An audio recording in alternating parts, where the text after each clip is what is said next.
त्याच्यानंतर ते बाहेर आले. परंतु याच्यामध्ये सगळ्यात महत्वाचं राज्याचे मुख्यमंत्री श्री देवेंद्र फडणवीस साहेब हे पहिल्या दिवसापासून पहिल्या भाषणापासून मी जे भाषणामध्ये मुद्दे मांडले ते सगळ्याला उत्तरं त्यांनी दिली. जे जे पत्र या प्रकरणामध्ये मी दिलं ते सकारात्मक त्या ठिकाणी त्यांनी घेतलं. म्हणून मुख्यमंत्र्यांचं मी मनापासून या ठिकाणी आभार मानतो आणि SITचं सुद्धा आभार मानतो. आणि SITनं आणखी चार्जशीट जे आहे सप्लिमेंटरी चार्जशीट दाखल करण्यासाठी आपला हक्क अबाधित ठेवलेला आहे. आणि जी घटना तुम्ही पाहताय तर हे हैवान, राक्षस, बदमाश, अजून काय नाव द्यायचे यांना? नाव उरलंय का? जेवढे वाईटातले वाईट नाव असतील तेवढे सगळे यांना देऊन जरी हे झालं तरी मला थांबावं वाटणार नाही. इतकं भयानक कृत्य ह्या लोकांनी केलेलं आहे. आणि मी अजितदादांना हात जोडून पाया पडून विनंती करतो की कसल्याही परिस्थितीत तुम्ही धनंजय मुंडे साहेब यांचा राजीनामा घ्या. आणि आमचा मुख्यमंत्री आणि उपमुख्यमंत्र्यांवरती विश्वास आहे की ते आज त्यांना घरी पाठवतील असा विश्वास आहे. धनंजय मुंडेचा राजीनामा पेक्षा जास्त कालावधी झालाय. 3 महिने.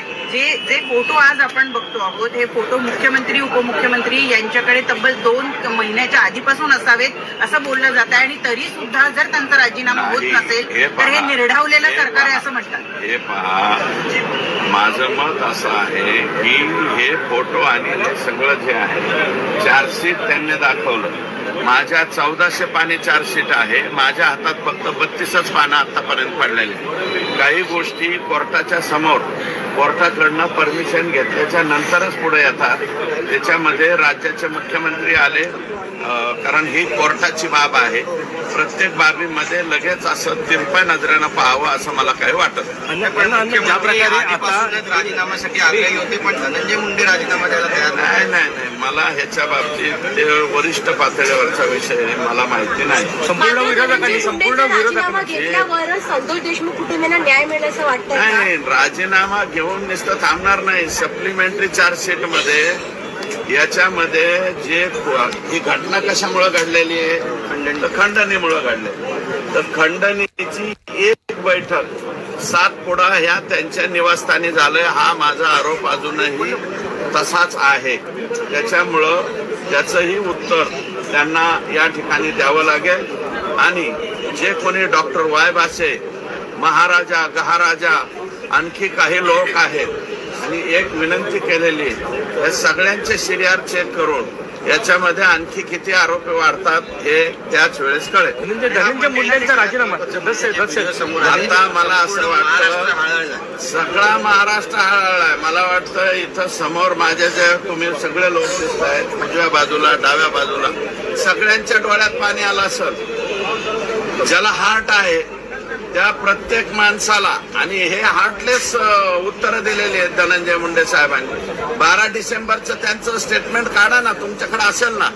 काय म्हणलं ते? या अशा घटना महाराष्ट्रातल्या प्रत्येक जिल्ह्यात घडतात, देशातल्या प्रत्येक जिल्ह्यात घडतात. आणि आमच्या पंकजा ताईंना जर प्रश्न विचारला तर पुण्याचा प्रश्न विचारा, बीडचा प्रश्न विचारू नका असं त्या म्हणतात.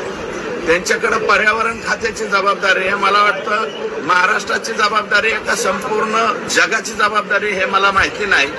आणि इथून पुढे मीडियाला माझी विनंती, शक्यतो महाराष्ट्राचे प्रश्न त्यांना विचारत जाऊ नका.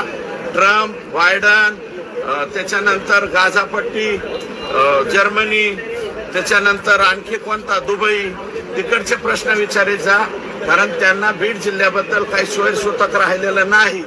कारण हा संतोष देशमुख आत्ताच्या लोकसभेला सुद्धा एका बूथवर भारतीय जनता पार्टीचा बूथ प्रमुख आहे आणि धनंजय देशमुख सुद्धा भारतीय जनता पार्टीचा बूथ प्रमुख आहे. आणि भारतीय जनता पार्टीमध्ये बूथ प्रमुखाला अनन्यसाधारण महत्व आहे.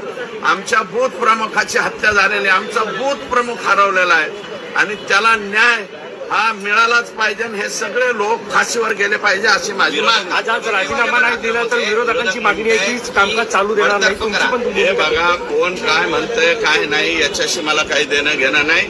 आता तुमच्या माझ्या मनात जे आहे महाराष्ट्राच्या मनात आहे ते झाल्याच्या नंतर परत येऊन मी बोलतो.